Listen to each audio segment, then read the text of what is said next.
Pois é, seguimos agora para bastidores da política, articulações para as eleições.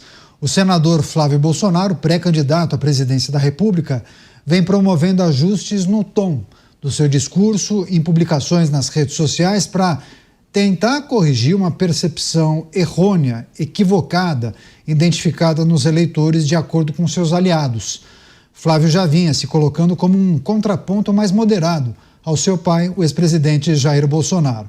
Mas a mudança na comunicação foi reforçada após pesquisas internas mostrarem um público moderado, ressabiado, desconfiado com uma suposta identificação de Flávio com militares de carreira, da qual ele nunca fez parte.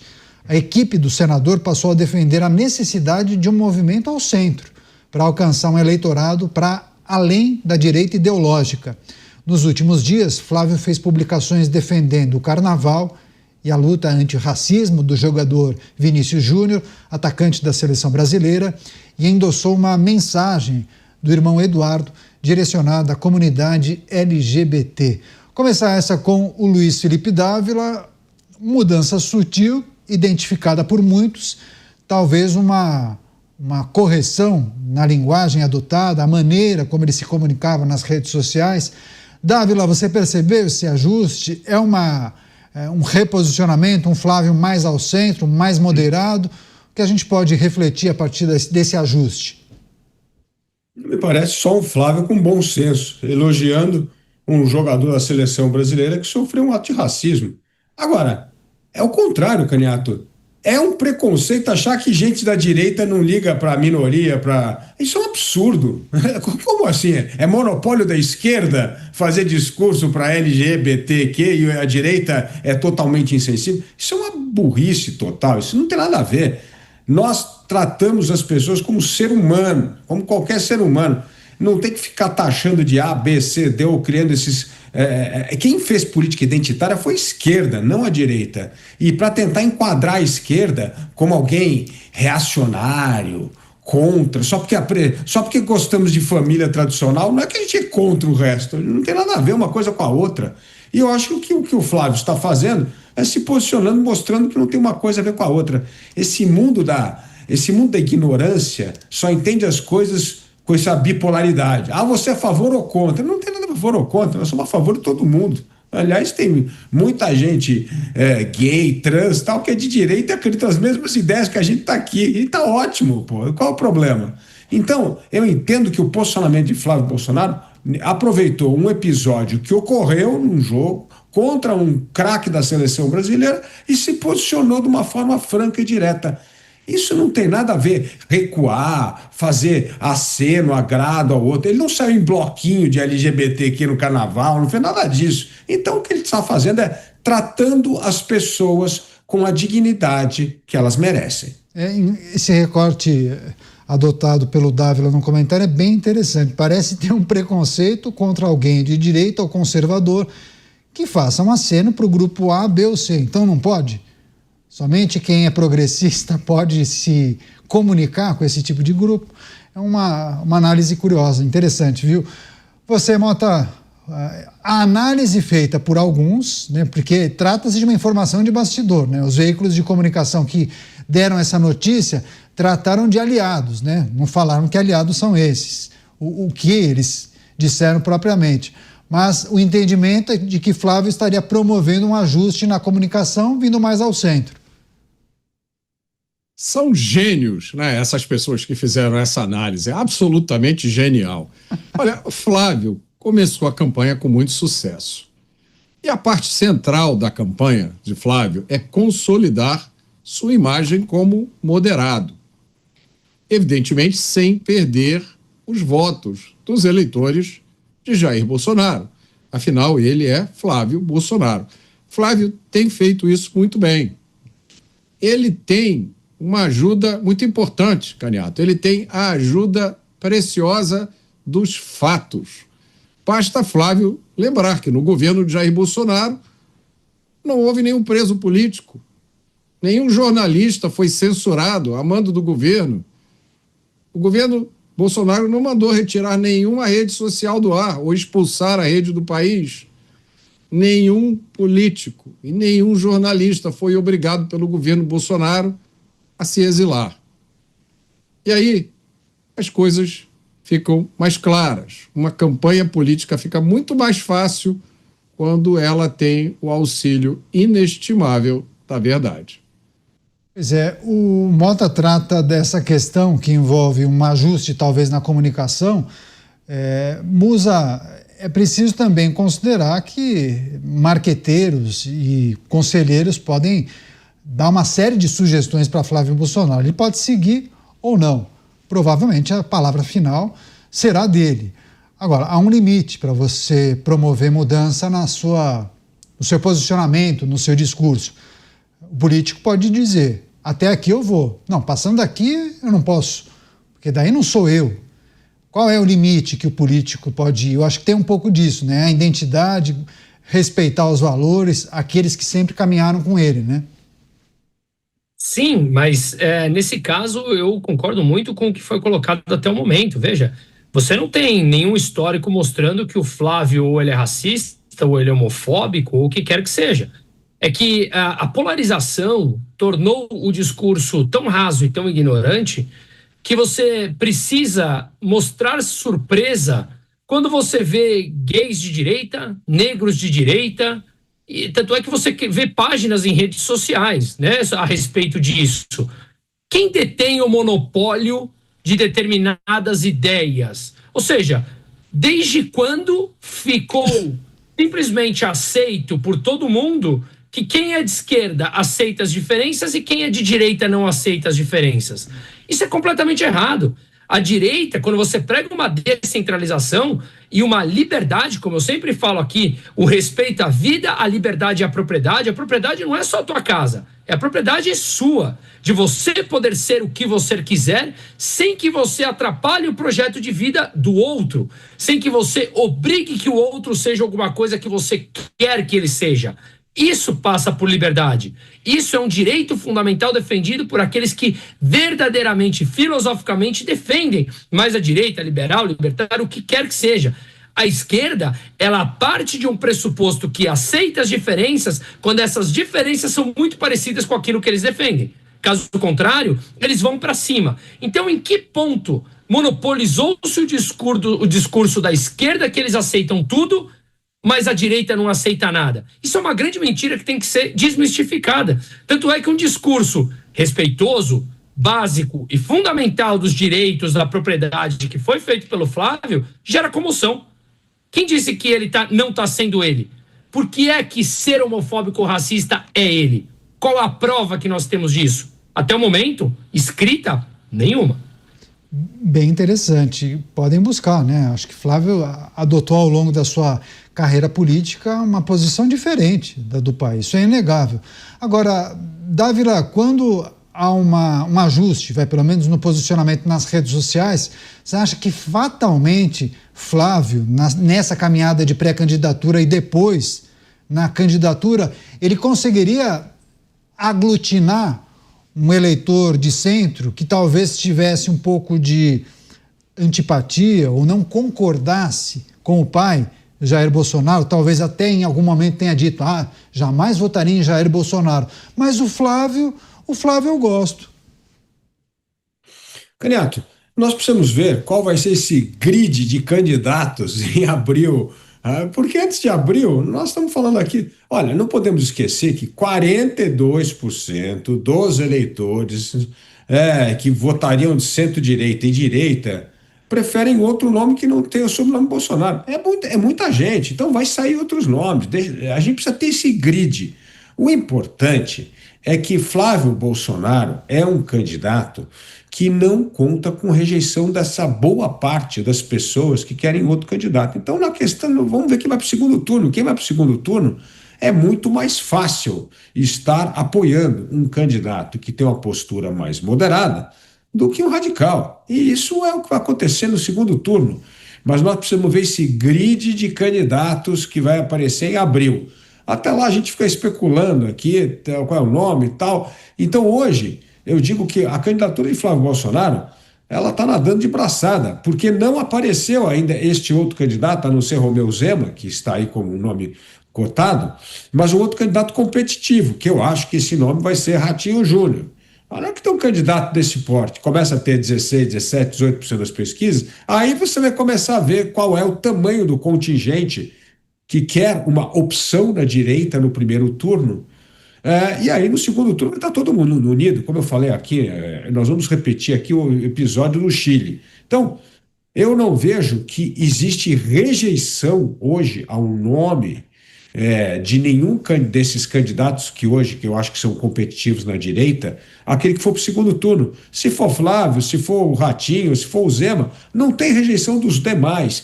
E isso é muito importante para vencer a eleição contra um candidato da esquerda que está com 54% de rejeição e só deve aumentar, como mostrou o Carnaval Carioca. A pergunta da enquete do dia trata dessa discussão que nós estamos fazendo aqui. No portal da Jovem Pan, a pergunta é a seguinte: ao adotar um discurso mais moderado, você que nos acompanha acredita que Flávio Bolsonaro cresça nas pesquisas? Vote em jovempan.com.br ou no YouTube do programa Os Pingos nos Is. No chat tem a pergunta publicada. Você, Mota, quando se fala de rejeição, muitos fazem essa leitura que o Dávila trouxe há pouco, inclusive alguns institutos de pesquisa dedicam uma pergunta justamente sobre rejeição, né? E é preciso fazer uma reflexão sobre o poder, a força do sobrenome Bolsonaro, mas talvez a rejeição que se apresenta em alguns cenários. Bom, Jair Bolsonaro ganhou as eleições em 2018, né? Com toda essa rejeição aí. Isso me lembra uma piada, Caniato, que tinha um americano e um japonês no meio de uma floresta, estavam passeando. Aí surgiu um tigre. Aí o japonês se abaixou e começou a colocar um tênis de corrida. Aí o americano virou para ele e falou: "Ô, japonês, você acha que você vai correr mais do que o tigre?" Aí o japonês falou: "Não, eu só preciso correr mais do que você." A eleição é isso. Eleição é você, em muitas situações, se mostrar como a melhor opção do que o seu concorrente.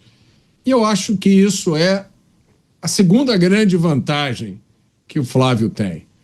Flávio está concorrendo, se o cenário continuar como está, né? Eu, diferente do Dávila, eu não vejo absolutamente nenhuma chance de modificação no cenário atual, a não ser pela eventual desistência de Flávio e entrada de Tarcísio na corrida, que eu acho que a cada dia fica menos provável que isso aconteça.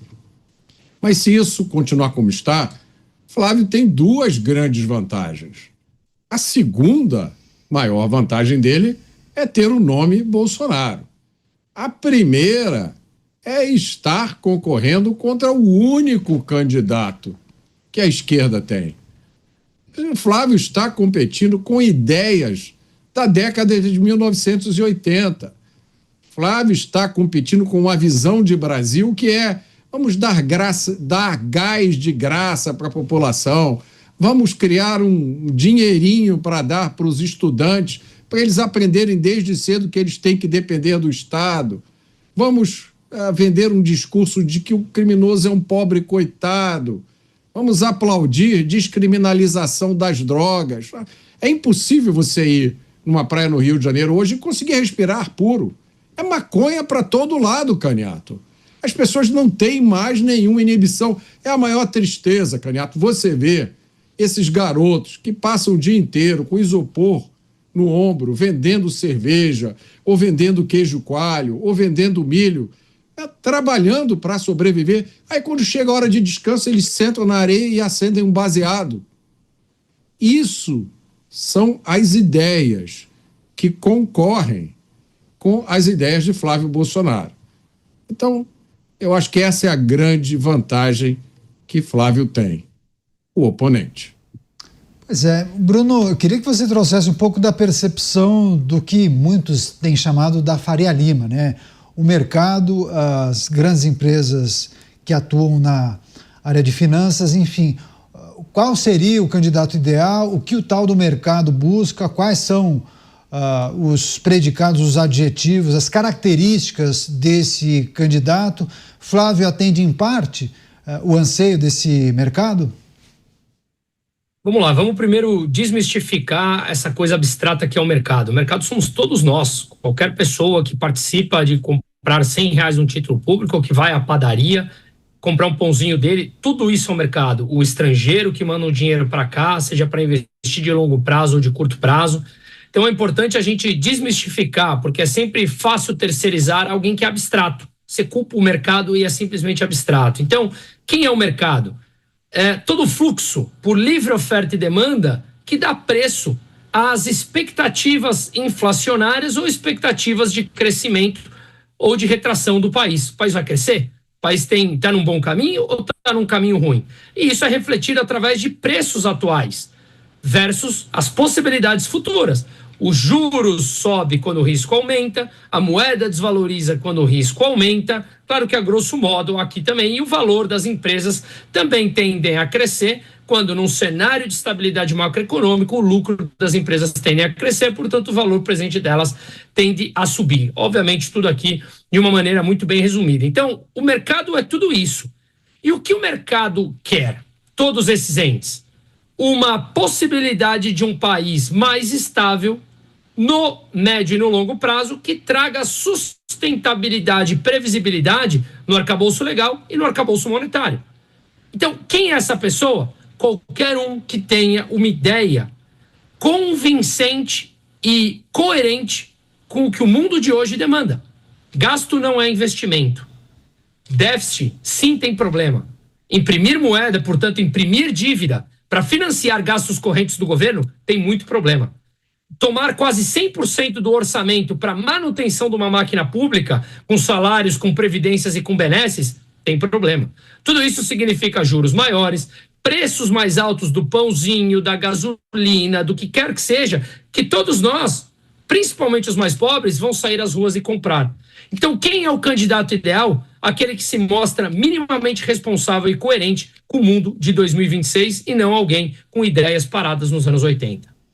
Dávila, muito se fala sobre chapa dos sonhos, né? Muitos entendem que o vice, apesar de ninguém votar no vice, mas muitos cabeças de chapa almejam um vice que possa, de alguma maneira, ajudar nessa caminhada, ou para aglutinar um número maior de votos, ou para potencializar o palanque em algumas localidades, naturalmente no estado de onde a pessoa fez carreira política. Diante disso, o que a gente pode refletir sobre a figura de Flávio Bolsonaro e a estratégia, talvez, de Valdemar Costa Neto?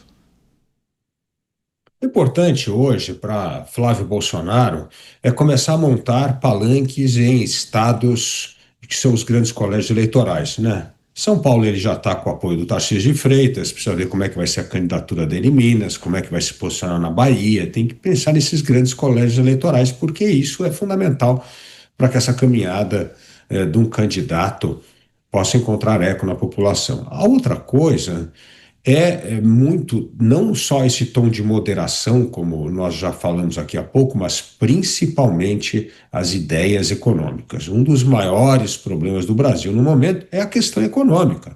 Nós temos mais de 75 milhões de brasileiros inadimplentes, 8 milhões de empresas inadimplentes, recorde na história do Brasil, a maior taxa de juros do mundo. Então nós temos de atacar esse problema. Esse problema é o que afeta o bolso de todos os brasileiros. Aquele que tem um pequeno comércio, aquele que tem um pequeno negócio, todo mundo é afetado por essa taxa de juro mais alta do mundo, que é o preço que se paga pela irresponsabilidade fiscal do governo.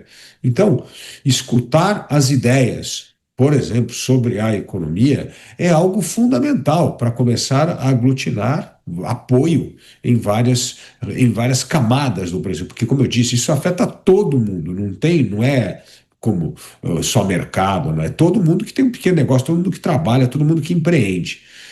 Então eu entendo que a escolha do vice tem que ser uma pessoa que cumpra determinadas regras e aí que ajude a candidatura. Por exemplo, eu acho que um nome fundamental para Flávio Bolsonaro é a senadora Tereza Cristina.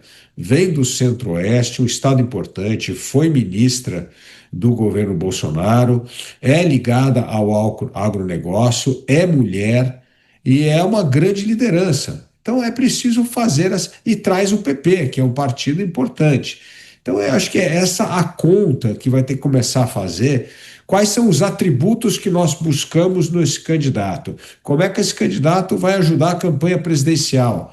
E se pode não ajudar com voto, mas pode ajudar defendendo as bandeiras, as causas, aquilo que a população quer escolher e quer escutar. Então, eu entendo que temos uma longa caminhada ainda até escolher vice. Eu acho que a questão mais importante hoje é começar a olhar os palanques estaduais, principalmente nos principais colégios eleitorais do país.